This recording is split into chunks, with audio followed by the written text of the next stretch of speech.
मित्रांनो, तुम्हाला माहिती आहे का नाही माहीत नाही, पण हे बघा, हे गावठी वनस्पतीचे काय फायदे आहेत ते सांगतात. मामा, काय होतं यांनी? ही जी वनस्पती आहे, या वनस्पतीमुळे आपल्या अंगामध्ये जी गरमी असते ती गरमी निघते. आणि गरमी हा जो प्रकार आहे तो आपल्याला मुळव्याधीचा त्रास देतो.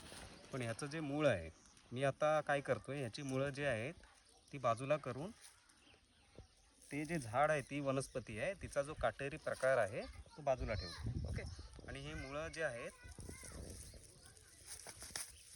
ती साईडला करून मी माझ्या पिशवीमध्ये भरतो. आता ही जी मुळं आहेत, मी जी आतापर्यंत जेवढी पण जमवलीत, ओके, आणि ही जी मुळं आहेत ती मी धुतल्यानंतर त्याचा जो काढा असतो तो काढा, म्हणजे जी माझी लहान मुलं आहेत किंवा म्हणजे ज्यांना मूळव्याधाचा त्रास आहे त्यांना ही मुळं देणार आणि त्यांना बोलणार की बाबा तुम्ही ह्याचा काढा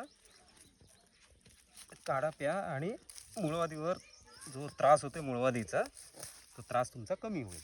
फक्त एवढंच. चालेल. तुम्हाला पण माहिती असेल या वनस्पतीबद्दल तर तुम्ही नक्की कमेंट करून सांगा.